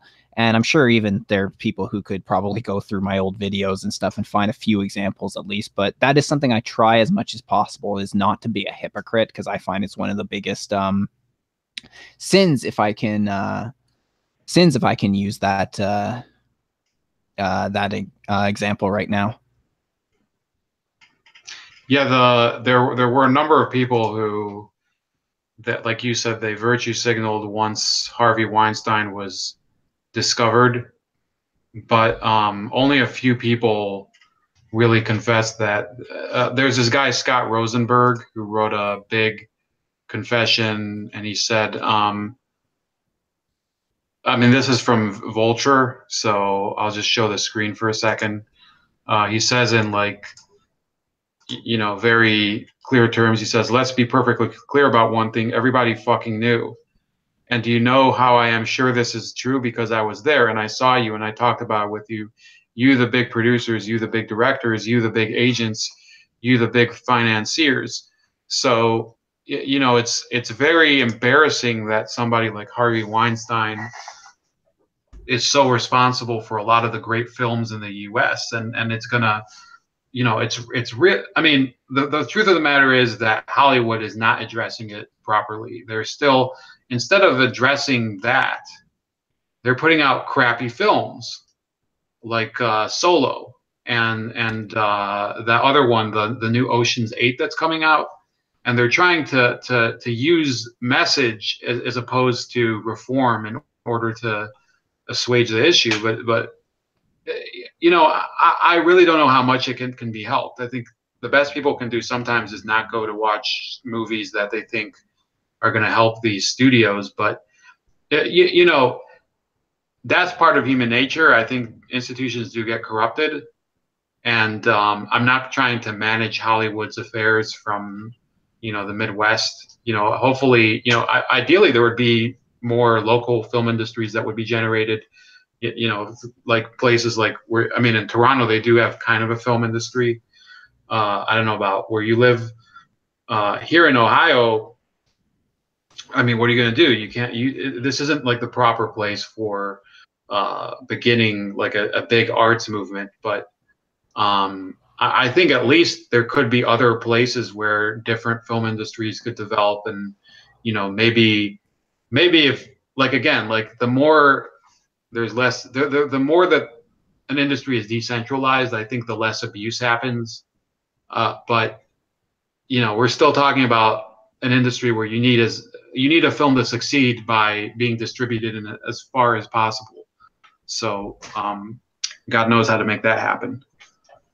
And I agree with you, though. If we're talking something like the movie industry, I think it is the best way to get back at someone or to show them how displeased you are is to target their pocketbook. So, like, for money, it would when we're talking about movies, you just don't go see it. You don't spend your money on it, and then that way they kind of get the idea that they're not happy. And I think this is starting. If we're taking Star Wars right now, it's a good example of that, because a lot of people were unhappy with the changes that they made to Solo, and a few years ago, I would have gladly gone to go see that in theaters. I mean, I'm a huge Star Wars fan. I know a lot of even the BS history in Star Wars, probably a lot of more useless information in Star Wars than I should. But yeah, now it's just hearing everything that they wanted to do. It's just, there's no point in going anymore. I mean, I think, what's her name? Kathleen Kennedy, I think, is the new is the one who's the leader of like LucasArts right now. Yep. I mean, she's done everything she can to pretty much destroy the series. I mean, whether it's turning Lando Calrissian into a pansexual. Oh no, it was it was Solo who became a pansexual, and then I thought it was Lando. Oh, was it? Okay, yeah. Lando becoming a pansexual and having a relationship with a friggin' droid. And then and then she's even done things like said like how like they haven't listened to the fans, which is one thing that Mark Hamill has been very critical of when it comes to the new Star Wars films, how they pretty much say we don't care about the fans. And she also said something like, you know, she doesn't care about the male audience when it comes to Star Wars, which is probably the biggest audience when it comes to sci-fi in general. But Star Wars, absolutely, you will find a lot more guys that are in favor of that. And because of it, she's now in trouble. Now it seems like her career might be on the line because of how badly Solo has done and everything, how they just shit talk their fans. Oh, it's so bad the way that it's going. You know, I talked to, and you know, I'm not a huge Star Wars nerd. When I was a kid, I did read. I mean, like you're describing, I was like that, and I used to read a lot of the alternate fiction because I used to cut school and go to the library. So, you know, it was a great series, not just for the films, but a lot of the fan fiction and a lot of the authorized fiction that was put out. And what they did was they stayed very consistent with not messing with. I mean, it wasn't like it was like really as science fiction should be, like as much imagination as possible. I think Arjun is trying to get on. But I sent him the link in Discord. Okay. But in any case, what I'm trying to say is when they made Rogue One, and I eventually saw it. I saw it like much later than it came out. I was like, well, this is exactly how a Star Wars film should be.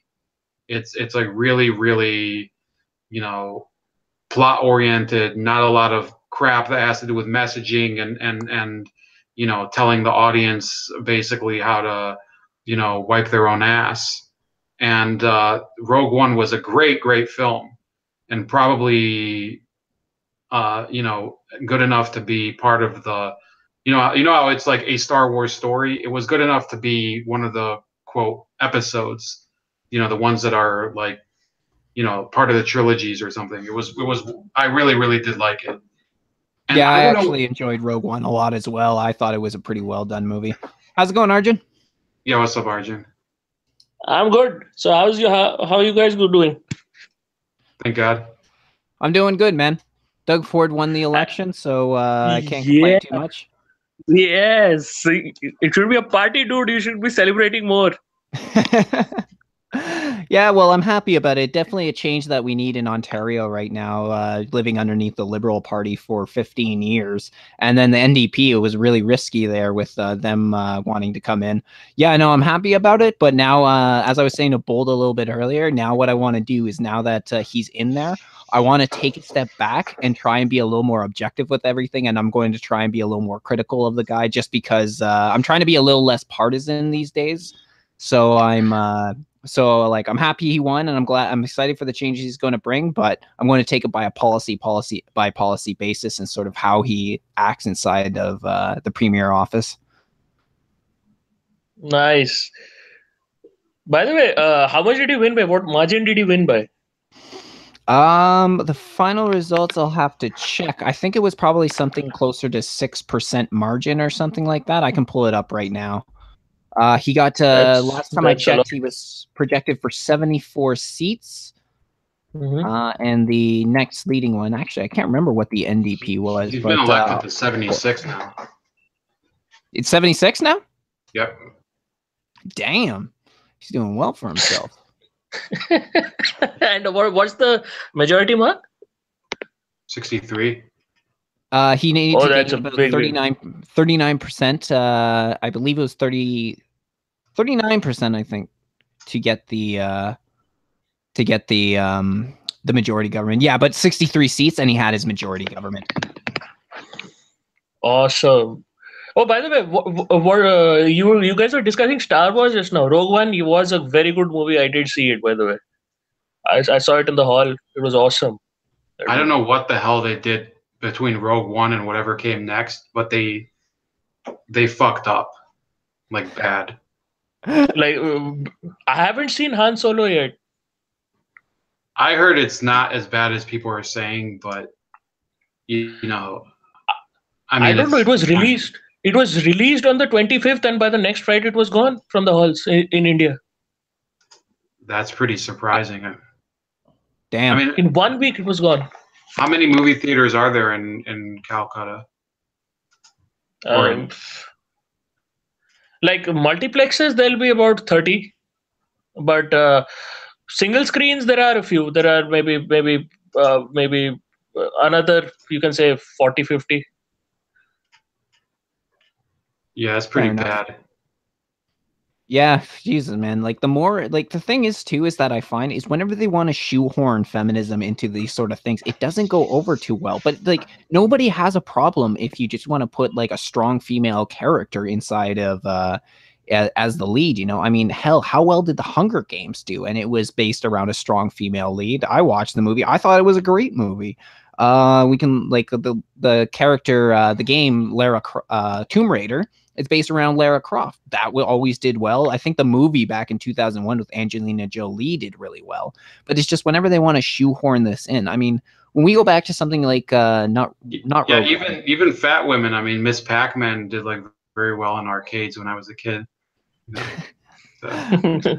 Anybody remember Bob Hoskins' Mario Brothers? Yeah, I remember that one. That was not a good movie. I saw it in the theater. My mom took me to see it. But yeah, I saw this another terrible one called Fist of the North Star, which was a remake of Hokuto no Ken. Where there was an anime which was popular at one point of time. That one was terrible too. Not to mention even the anime was terrible. It's all about how the story goes for people. That's what people care about most, is the story itself. I mean, a few times it depends on what sort of the movie is.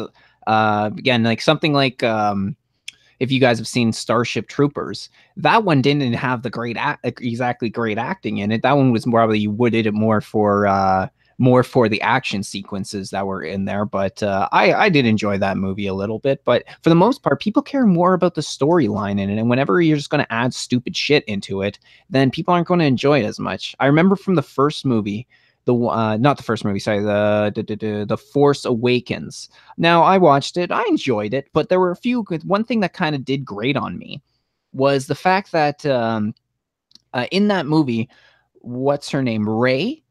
The very first time she picks up a lightsaber and ignites it, she's able to take down a highly trained assassin. Like she ended up taking down whatever his name was, the Sith Lord in there. Kylo Ren, yeah, she took him down in their first fight together, but it's unbelievable, you know. But then when we compare that to something like The Empire Strikes Back, the first time Luke gets into a fight with a Sith Lord, well, he's completely overwhelmed in the entire fight. Eventually, he loses his hand. He needs to go and train himself to become better in order to take on Vader again. In this one, it's like you've never been in much of a fight or a war before, but you're able to pick up a lightsaber and just do these amazing techniques. Like, it's just it's not believable whatsoever. Well, what they'll do is they'll pass that off as her being, you know, kind of the one or something. The Force was so strong within her as that it was like, she basically is better than Luke Skywalker or something. But that doesn't work so well if it's. I mean, here's the issue. Okay, it's not only the fact that they made a feminist movie, but they made a feminist movie out of what had already been a successful series. And you know, the Star Wars of the 70s was not a political series at all. It was like a series that was purely science fiction. You had you know, characters like Princess Leia that were, you know, they were sexual and that's it. And you know, there was no apology about it. Now you reboot the series again, or you don't even reboot it. You put a continuation on, and you change the entire theme, and everything is like I didn't even see the last one that was an episode 8, I guess it would be. But I heard that there was like an admiral in it that's like a huge feminist bitch or something, and you know, that's not why people tune into Star Wars. Now with let's say you take a new series like The Matrix, and there was a strong female character in it, Trinity. Well, people, it's a new series. People are able to instantly say, well, I like this one. or I don't like this one. In that case, it worked out. But in this case, they basically grafted it on like a tumor onto the ass of the whole Star Wars franchise. That's a good way to describe it. Wow. And actually, in something like The Matrix too, I actually found that like Trinity was actually one of my favorite characters from the series. I actually really liked her. I thought she was pretty awesome, you know. And but again, like for someone like her, she wasn't just somebody that just woke up one day, like they woke her up. It's like, oh yeah, you can kick ass immediately. She was supposed to have gone through her training. She was supposed to have the experience to do it. She went through it very legitimately, and she became one of their greatest assets, one of their best agents in pretty much all of the humans that were woken up. So like, that you're talking about the Matrix. Yeah. Like she had a reason to be one of the best kick-asses in those movies. But it's just these days they just kind of want to shoehorn it in and just shoehorn it. It's like, oh yeah, here you go. You can just, this character who has no training, has no experience, just is as good as everybody else. And I did hear the same thing about that Admiral or something from that movie. Yeah. With Alien is my favorite horror and science fiction series. And you have Sigourney Weaver, who, you know, that is the greatest strong female lead ever. And I don't. First one, right? What's that? First one, right? Yeah, the first one. Oh yeah, all of them. She's not in the new ones. So, and that's one of the problems. That in the new ones, actually, no, the new one also has a female lead, but the personality isn't there, and it's also a question of the acting.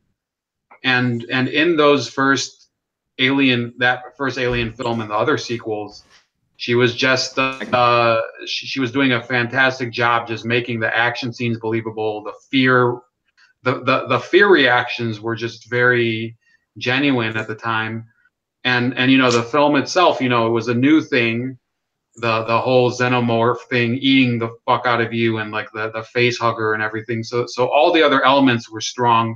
So the character is strong, the acting is strong, the villain is strong, and the bad corporation, everything about the film was crisp and new. Well, you know, what they did with Star Wars is the opposite. They tried to put something in there that had never been in there, you know. Yeah, but why did they kill off Harrison Ford's character, right? Like, did he ask for it, or did they do it on their own? No, he actually didn't. Yeah, he didn't want to return actually for that movie, and I actually did end up seeing an interview with him. He originally just wanted the character to be done with. He didn't want him to come back at all in the movie. But a lot of people wanted to see him again. A lot of people wanted an official closer with Han Solo. So he actually came back because of the fans did it. And even though he didn't enjoy his time on there, he pretty much said that it was something along the lines of how important it was to the people, and how this is sort of like, you know, family sit down and watch this movie. He pretty much came back for the fans actually and decided to do that. But his one condition was that they killed off Han Solo, so that way he didn't have to worry about that in the future. Yeah, but they can't give closure in a better way, like killing off one of the best characters in the movie. Isn't there a better way of dealing with it?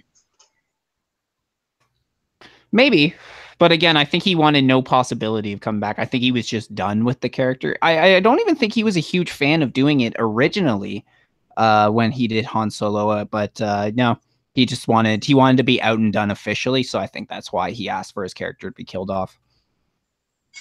Yeah, actually, I think he wants to move on from Star Wars. Like, he's been shoeboxed into that role for a long, long time. Yeah, exactly.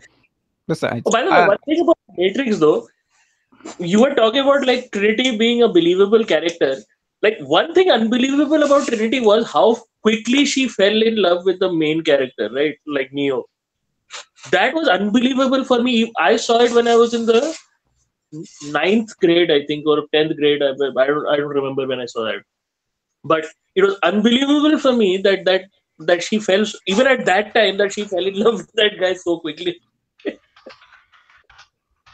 The romance was unbelievable. Yeah, I know what you mean, but I think it's also just part of the whole story development and character development too. Like, I think it's very hard to find a movie these days where there isn't a romantic interest. So I guess that's kind of more the reason that they ended up doing it. But I do understand what you mean. Mm-hmm. Then the Wachowskis became trannies and it all went to hell. Yeah, that was weird. I think I missed that until later. And I was like, I couldn't believe it when I found that out. There was this like crappy movie that came out like which the Wachowskis did, which was called what do you call it? Ninja Assassin or something. That time the news came out, and I was looking through Wikipedia, and then I suddenly saw this thing: the Wachowskis are transitioning, so which was a weird way to announce it, also. Bold. That's a great meme. That is fantastic. Yeah, I saw somebody was sharing it, and I was like, yeah. Is there's like an inside joke though, besides the Seinfeld thing, or? No, not really. I think it's just because that she lost is really more what it's about. Well, you know what? Actually, there may be a little more to that because he was the soup Nazi, and I was mentioning before about how one of her candidates ended up putting out a quote by Hitler like a couple years ago. So may also be pulling that into the mix, maybe. But yeah, that's pretty awesome. It would have been better. So Andrea Horwath lost by is she number 2 or number 3 in the election? She's number 2 now. They're in Ontario politics. They're official opposition. So far, it looks like the final numbers are in 76 seats for the Progressive Conservatives, 41 for the NDP, 10 for the Liberal Party, and 1 for the Green Party right now. And when we're talking about the Liberal Party. Yeah, it's a big loss for them. They were 55 seats last time they did that. So yeah, they lost 45 seats in this election. Actually, when we're looking at it, they're really the only one that lost a bunch of seats because the Conservatives went up. They got more seats. The NDP got more seats, but the Liberals ended up losing. Went down 45 seats. Wow. So that's a heck of an anti-incumbency. That is, yeah. That's pretty unbelievable. And you have like what 4-year terms or 5-year terms? 4 years. So 2022 will be the next election. So like how long have the Liberals been in government in Ontario? 15 years, my friend. They were 15 years, and Kathleen Wynne was in charge from 2013 on until today. So she had 5 years under her government. But the guy before that, Dalton McGuinty, he was no better. Actually, I think months ago, somebody ended up tweeting out it was a contract to the people of Ontario that Dalton McGuinty signed. And because Kathleen Wynne was an extension of the Dalton McGuinty government, what they ended up saying was when they came into power, I actually think this may have been signed in the early 2000s, like 2003 when they came into power. They said that there was a promise to the people of Ontario that they weren't going to raise any taxes. Yeah, they continuously raised taxes throughout the entire time, so they broke that contract pretty fucking fast. Yeah. And just without taxes, how are they going to fund their own lifestyles of the rich and famous, huh? Exactly, man. Like that seems to be what they're doing. I mean, most of Doug Ford, what he plans on doing for a lot of his cuts is he's just going to go and he's going to audit the Liberal Party's spending of their books, and he's going to make the cuts there. And he's honestly going to he's talked about how he'll find a lot of inefficiencies. Damn right, he's going to find a lot of inefficiencies there. There's just so much that the government has done, the Liberal government has done that's so corrupt and wasting so much money that he can find most of his. They're talking about in the budget that there's a $4 billion gap, and that's because all the other budget plans were relying on the carbon tax that they were planning on implementing, and Ford said he's not going to do that. So because of everything that they had a $4 billion gap. And he said, how am I going to do this? Well, I'm going to go find all the inefficiencies, and I'm going to cut those, and we're going to put them into where it counts, and then that'll make up the $4 billion. I honestly believe he'll easily find it. Honestly. I'm not just sort of trying to shill for the guy. I think there's just so much waste that has gone on in Ontario that he's going to be able to fill that $4 billion hole very easily. I don't know. He might not lock her up, though. Oh, no. I don't think he ever said he was going to lock her up. Like it wasn't like Trump in it wasn't like Trump in America where he was saying he was going to lock Hillary up and then went back on his promises almost immediately No, as soon as that happened. Actually, that was a smart thing that he did, that he didn't lock Hillary up, because then Hillary would have become the victim.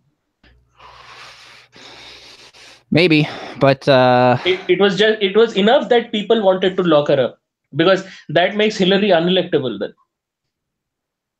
Yeah, I guess and so. That's exactly what happened. And again, she's committed a lot of crimes, man. I mean, I guess a lot of it is still allegations right now. We can't actually say for a lot of it that she did, but there are certain things that more or less are provable. I mean, when we talk about the Benghazi situation, I mean, how many of her emails and servers did she hide from everybody? And she was at least caught using a non-official governmental email in her own personal email. So there's certain things that we know for sure, but I think a lot of it right now is just circumstantial and it can't be proven. So, well, the issue with Hillary. Yeah, you guys are talking about Hillary, right? Yeah.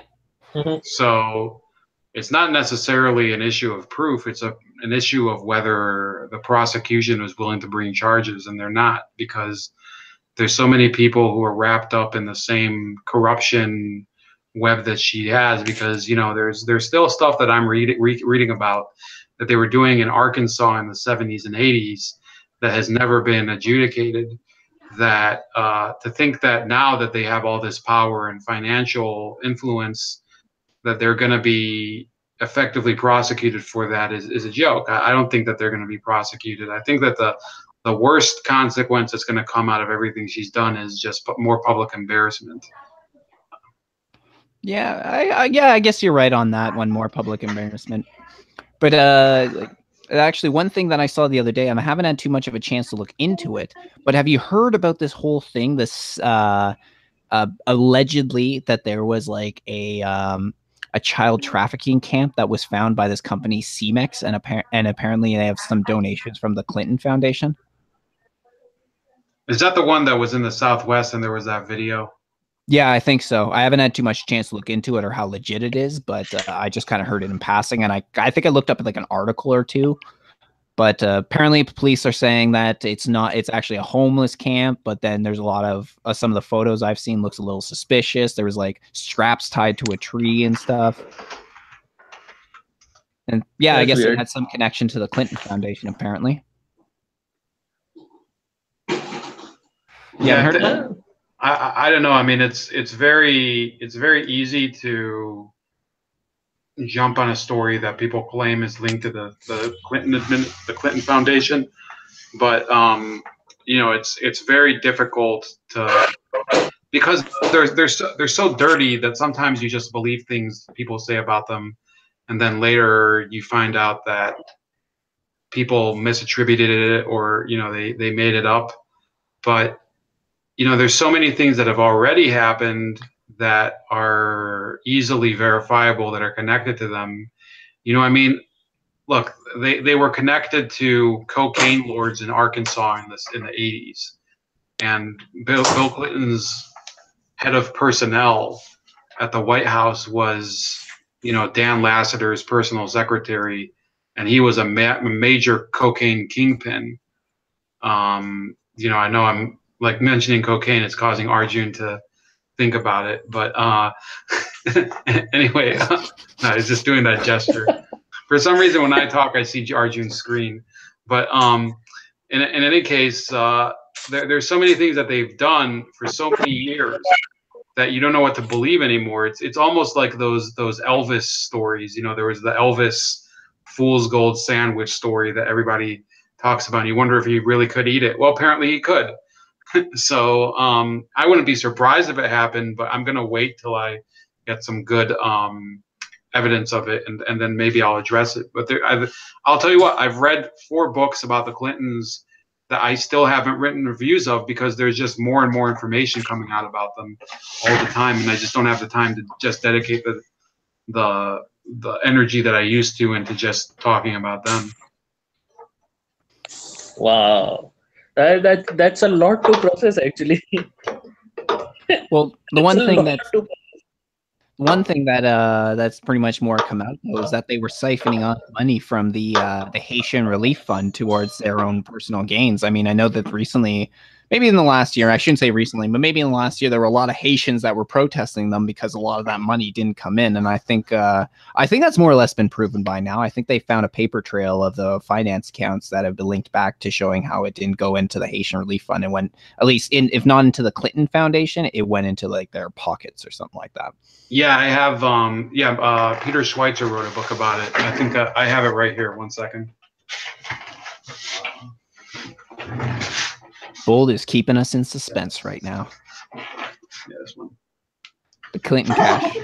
I'm going to have to get me the Clinton cash and read that. I've seen the documentary. Yeah, Clinton cash. Yeah, I saw the documentary of this. Yeah, and they even made like a graphic novel out of it. What? Yeah. Graphic novel? Uh-huh. A graphic novel out of Clinton cash. That's reaching, bro. Well, I mean, it's really, when the thing is that they like to portray everybody who writes one of these books as like a crazy crackpot conspiracy theorist. But this is a guy he's written in the New York Times. He's written other books about corrupt politicians that had nothing to do with the Clintons. He was featured on 60 Minutes, which is on CBS. And they never get tired. Look, there are a lot of journalists who in the past were very they were very involved in serious journalism for big publications, and when they wouldn't bend to the Clintons, they basically were thrown to the wolves. There was Andrew Sullivan in the 90s, who was this liberal gay guy writing for New Republic, and once he started criticizing the Clintons, eventually he just got fired, and he had to pick up his own career, and then eventually he broke, and now I think he's a little more of he's gone over to their side. It's a tough job when no accountability is ever levied on them, and they basically pretend like they're the victims of a hostile press. Well, if they didn't keep doing things that were like ridiculously corrupt, then they wouldn't have to worry about a hostile press. So instead, what do they do? They kind of censor the press and call them all fakes. Fake news. Yep. Jesus. Guess Anyway, it's a hard job going against the Clintons. Yeah, you guys feel like wrapping up, or you guys want to continue? Or I was actually just about to suggest that. It's about 1 a.m. right now, so I was thinking about wrapping her up too. Yeah. So one last thing about the Clinton thing, just to change topics a little bit. The thing is that I recently heard about Dinesh D'Souza being pardoned. Mm-hmm. So I heard interesting things about Jim Comey coming out of that. Like how he's connected to a whole bunch of people, what do you call this guy, Robert Mueller? He's connected to Robert Mueller in some way. He's connected to this one lawyer who represented him and one more guy. Who? I'm forgetting. I just saw yesterday. I saw a video with Laura Ingraham explaining this whole thing, which is like dots connect. Jim Comey being a Republican guy, how does he have so many Democratic friends? That's an interesting question that comes out of all this. Like he's got heavy ties to the Democratic establishment, and basically he's like because he came out in support of Trump initially, but then he gets sort of fired, and then suddenly the Mueller probe comes up. Don't know, man. Definitely worth an investigation. Yeah, some of that stuff I've also heard. Yeah. Yeah. So, what do you think of it? Think about it. Yeah, you asking me or Jim? So. No, you. No. Well, with Jim Comey and Mueller, I think we're getting into really the dark culture of the intelligence agencies and the FBI, which is technically more of a law enforcement agency than an intelligence agency. But Yeah, this is kind of the same thing. They've built like these major institutions, whether it's not just the FBI, by the way, it's the CIA and other intelligence agencies, the NSA. They've ruined the Secret Service. You guys, I don't know if you guys have seen my interview with Gary Byrne of the Secret Service. I saw your. I think it was the most recent one. Yeah, I saw. Right, and he's upfront about it. I asked him, don't you think that there's too many law enforcement agencies at the federal level? And he agreed. And there's an issue there where once you get to the top, these people are basically it's their own class of society and their own class of accountability. And it would be, I mean, people are talking about how unprecedented it was for Clinton herself to be charged for any crimes, and that's why she was acquitted, because the FBI, they decided it would be bad for the American people to have a leader of her stature be indicted for a crime. That's basically the logic that they had, because it just hasn't really happened. I mean, Nixon was pardoned by President Ford, but for that to happen to the head of the FBI is almost just as bad for the public conscious. But that's why Mueller and Comey, they have a very close personal relationship in terms of it's kind of a mentor versus protege, and then there's a lot of other people that are very closely related, but then it's not just them. So it's just a huge web of people. The last Attorney General, what's her name, Loretta Lynch. She retires from being Attorney General. She would have still been Attorney General under Clinton, according to that airport meeting. So where does she work? She works at a very elitist Washington law firm. And, people still believe that the Obama administration was about giving power to the people. No, I mean, it's an institutional, very, stuffed shirt law firm. And it's the same thing with Eric Holder, who was the previous Attorney General. And it's going to be the same thing when the current Attorney General gets kicked out of office, when Trump finally fires him. Jeff Sessions, I mean, he's a little old, so maybe it'll be a little different. But the idea is that these people, yes, they're technically public servants, but they're planning their next step. Whether their guy gets elected or not, they're either going to be working for another phony baloney office of investigating, alligator testicles or something, or they're going to end up getting some great job in the public sector. That's really their plan. They're looking for the next job that they can put on their resume. And I don't think that that's the worst thing that he has ties, Comey to this guy or that guy, because he's been involved for all these years. But it does. I'm not saying it's good. I'm just saying it's typical. So it does complicate the whole issue where he's walking around, he's doing this book tour and pretending that he's this man with all this public integrity. He doesn't have public integrity. He has integrity maybe compared to some of the other people that he's dealt with in the FBI, but he's part of the same system that's they've made our criminal justice system into a joke. And I don't think he realizes that. It's almost as if he's living in a fantasy world in his mind. Yeah, but but accountability comes, right? Like, for example, continuing on this Dinesh D'Souza point, like all those guys who put him in jail, like Preet Bharara, and there was this one Attorney General who came and spoke out. These guys, they just see. This is what is happening. These guys are now coming out of the woodwork and speaking out against whatever Trump is doing. But what they don't understand is they were hiding for so many years behind institutional walls, right? And doing what the little machinations they were doing.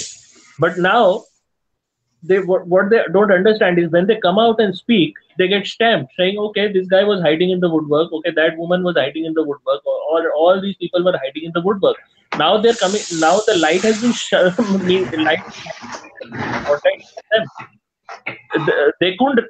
Basically, they're unable to sort of resist themselves to come out and speak out against whatever is happening. But that's having the negative side effect of the fact that they're getting branded basically as as democratic lackeys who have been in hiding.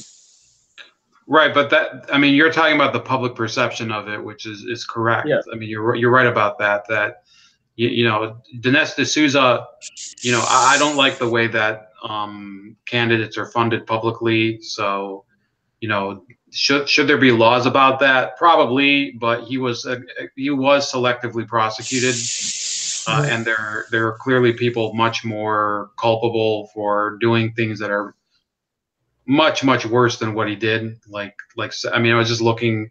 Rosie O'Donnell did the same thing, but 4 times as much money, and using a lot more deception to it, using 4 different spellings of her name and different addresses and stuff like that. But you know, what you're talking about is the public perception of the FBI and the way that, and not just the FBI, by the way. It's Susan Rice, for example, was talking about on TV about how, you know, she was working in order to make sure that you know, she said something, it was on TV, that she was helping people within the federal government be able to deal with Trump once he came into power.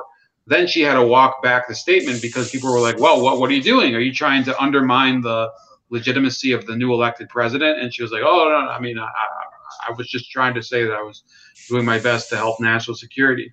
She's full of shit because she was unmasking people and she can't explain why. And she also refused to appear in congressional hearings about it.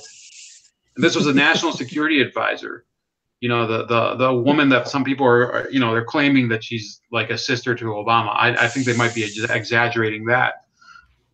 But that's the way it works. You know, that they feel, like you're alluding to, Arjun, that they have this, you know, this almost divine right to exercise their office as they see fit, because they represent the republic as they see it. And you know, they're talking about, this is something that you'll see.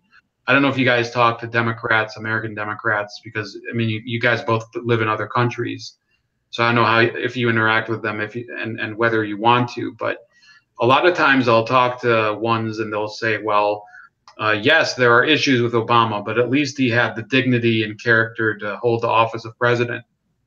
Well, okay, I don't care about somebody necessarily being the greatest person I've ever met, as long as they do a good job. You know, it's you know, President Trump, he does some things that I think are pretty irritating, but his competence is like much greater than President Obama or President Bush. You know, President Bush was a fairly decent human being in person, from everybody I know who's met him.